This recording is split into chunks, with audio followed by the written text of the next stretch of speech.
నమస్కారం అండి. This is hashtag you. ఈరోజు నేను చేసే షో అతి జిగుప్సాకరమైన షో.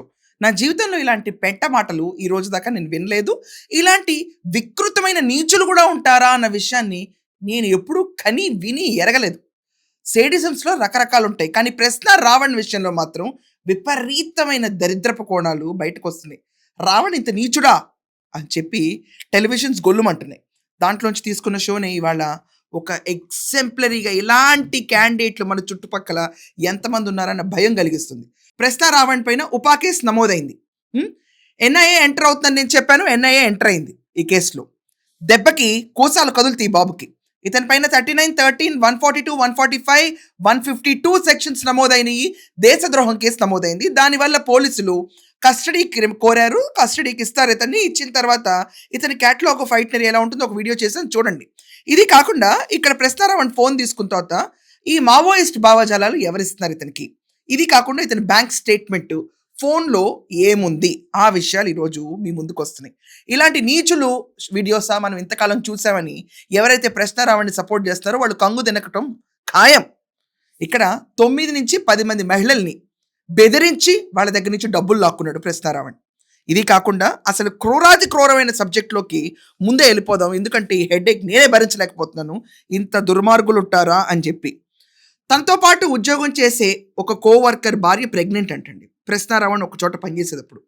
అయితే ఆవిడ డెలివరీ అయితే బొడ్డు పేక్ కావాలి నాకు, దాన్ని అరటిపండుతో కలుపుకొని తింటే సెక్షువల్ సామర్థ్యం పెరుగుతుందని కోరాడంటే ఈ దరిద్రుడు. దెబ్బకి షాక్ అయిపోయాడంట అతను. ఎక్కడైనా ఉంటారండి ఇలాంటి దరిద్ర మాటలు? అరటిపండుతో కలుపుకొని తింటాడు ఆ పేగుని, దాంతో సెక్షువల్ సామర్థ్యం పెరుగుతుందా? పెంచి ఎవరినేం చేద్దామని అర్థం ఉందా బ్రెయిన్కి? ఇవన్నీ బయటపడుతున్న ఈ నీచుడు బాగోతాలు. ఇది కాకుండా నిద్ర మాత్రలు పొడి చేసుకుని ఒంట్లోకి ఎక్కించుకునేవాడంట. ఒక రకమైన హై క్రియేట్ అవ్వాలి కదా ఇతనికి. ఇది కాకుండా హైదరాబాద్కి సంబంధించిన ఒక బుటీక్ ఓనర్ ఆవిడ ఆంటీ, ఆవిడని ఫోర్సిబుల్గా అవనండి లేకపోతే ఏదో రీతిలో మభ్యపెట్టి ఆవిడతో క్లోజ్ ఇంటిమేట్ వీడియోస్ అన్ని రికార్డ్ చేశాడు తన ఫోన్లో. దెబ్బకి ఆవిడని బెదిరిస్తే ఆవిడ ఏ స్థితికి వచ్చిందంటే ఈరోజు ఇంకా నా దగ్గర డబ్బులు లేవు వేయటానికి నీ అకౌంట్లో కన్నంత రీతిలో అతని బ్యాంక్ స్టేట్మెంట్లో ఇవన్నీ రిఫ్లెక్ట్ అవుతున్నాయంట. ఇంత వర్స్ట్ క్యాండిడేట్ ఈ ప్రశ్నారావణ్. ఇది కాకుండా చాలామంది తనతో పాటు జాబ్ చేసే ఒక అమ్మాయిని ఇలాగే హింసిస్తే ఆ అమ్మాయి కంప్లైంట్ ఇవ్వడంతో ఈ క్యాండిడేట్కి జాబ్ లేచిపోయింది. ఇది కాకుండా ఏఎన్ అక్షరంతో స్టార్ట్ అయ్యే ఒక మహిళని విపరీతంగా బెదిరించి ఆ అమ్మాయితో ఇతను క్లోజ్ వీడియోస్, సెక్షువల్ వీడియోస్, అలాగే ఆవిడికి సంబంధించిన పర్సనల్ వీడియోస్ అన్నీ ఇతను తీసి ఆ అమ్మాయికి పంపించి ప్రతిరోజు బెదిరించేవాడంట. ఇది కాకుండా ఆ అమ్మాయి డిప్రెషన్లోకి వెళ్ళిపోతే ఆ ఇంట్లో వాళ్ళందరూ ఆ అమ్మాయిని కష్టపడి సేవ్ చేశారు. ఇది కాకుండా పిఎన్ అక్షరంతో స్టార్ట్ అయ్యే ఒక అమ్మాయి క్లియర్గా ఇతను చేసిన పైశాచికత్వానికి వీడియోలు పెట్టి బెదిరించే దెబ్బకి ఆ అమ్మాయి సూసైడ్ కూడా చేసుకుందంట. ఎక్కడన్నా విన్నామా? ఇంతకాలం బయటకు వచ్చినాయి ఈ నీచుల భాగవతాలు? రాలేదు. రావణ్ బ్యాంక్ అకౌంట్లో బొటీక్ ఓనర్ ఎన్నెన్ని డబ్బులు వేసిందో బయట తీస్తే మొత్తం చిట్టా బయటకు వస్తుంది. ఇది కాకుండా ఇతనికి ఒక పొలిటికల్ పార్టీ వెనకమాలని నడిపిస్తుంది. వాళ్ళు నెలనరగా ఇతనికి 3 లక్షల రూపాయలు వేస్తారంట. ఇది కాకుండా extortion of money, women videos అన్నిటిని ఇతను సెక్షువల్ పార్టిసిపేషన్ చేసి ఆ వీడియోస్ రికార్డ్ చేసి వీళ్ళని బెదిరించడమే పనిగా పెట్టుకుని డబ్బులు వసూలు చేశాడు. ఇంత క్రూరాతి క్రూరమైన నీచుడు.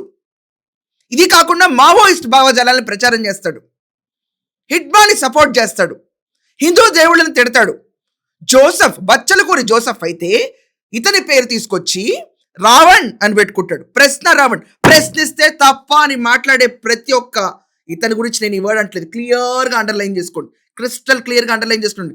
ప్రశ్నిస్తే తప్ప అనే ప్రతి వెనకమాల వేసే వేషాలు చూస్తే అందరూ షాక్ అవుతాం.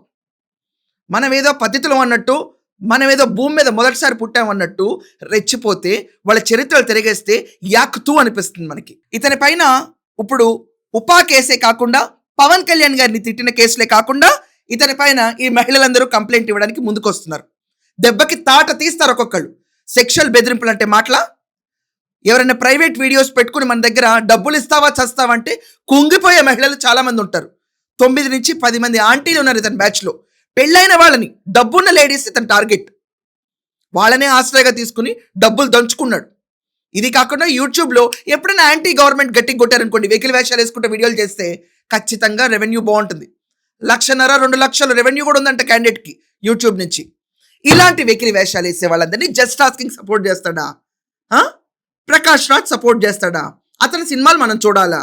ఇలాంటి జస్ట్ టాస్కింగ్ బ్యాచ్ ని సపోర్ట్ చేసి ఇలాంటి ప్రశ్నారామల్ని సపోర్ట్ చేయడానికి ఇంకొకళ్ళు వచ్చేస్తారు అర్జెంటుగా. ఎలా అరెస్ట్ చేస్తారండి?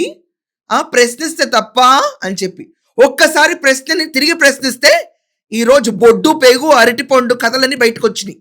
9 మంది మహిళలు ఉన్నారు. ఒక మహిళ అయి ఉండి ఇంతమంది మహిళల్ని కించపరిచేలాగా వీడియోలు తీసి వాడుకుని డబ్బులు దొబ్బినడిని ఎలా సపోర్ట్ చేస్తారు? తర్వాత ఉపా చట్టం సంవత్సరం దాకా బెయిల్ రాదు క్యాండిడేట్కి, రాసి పెట్టుకోండి. బెయిల్ రాదుగాక రాదు. ఎన్ఐఏ ఎంటర్ అయిపోయింది కేసులో. ఇక్కడి నుంచి తీహార్ షిఫ్ట్ చేస్తారు ఇలాంటి క్యాండిడేట్ని. రాసి పెట్టుకోండి, తీహార్ వెళ్ళి తీరుతారు ఇలాంటి వాళ్ళందరూ. ఎక్కడో నీ గుప్త నువ్వుగా చేసుకునే యథవేషాలు వేసుకోకుండా ఏదో పెద్ద క్లీన్ బ్యాక్గ్రౌండ్ ఉందని మనకని ఒక ఎర్రకండువా కప్పుకుని ఎర్రకండు వాళ్ళు పరువు తీస్తున్నాడు కూర్చుని. ఈరోజు లెఫ్ట్ భావజాలాలు పరువు తీస్తున్నారు ఇలాంటి వాళ్ళందరూ కూర్చుని కదా. ఎక్కడన్నా ఇంత వికృత్యం చూసారా? ఇంత నీచత్వం విన్నారా? వినకపోతే ఇది ప్రశ్నారావణ్ భాగవతం. సో చెప్పండి, ఈ బొడ్డు పేగు అరటిపండు ఇలాగే నిద్ర మాత్రని నలిపి ఒంట్లోకి ఎక్కించుకోవడం ఎందుకు? మామూలుగా వేసుకుని చావచ్చు కదా. నాకు అర్థం కాదు ఎందుకు నలపాలో వీటిని కూడా. ఇది కాకుండా ఒక బుటీక్ ఓనర్ని బెదిరించడం, ఇతని డిప్రెషన్ వల్ల ఒక అమ్మాయి సూసైడ్ చేసుకోవటం, వీటి గురించి ఏమంటారు మరి? కేసులు పడాలా లేకపోతే వదిలేయాలా? ప్రశ్నించడం మన హక్కు అని చెప్పే వాళ్ళందరూ ఇంత జిగుప్సగా బెదిరిస్తూ ఉంటారా? దీనిపైన మీ ఒపీనియన్స్ ఖచ్చితంగా కమెంట్స్లో రాయండి. That's all for now. Thank you.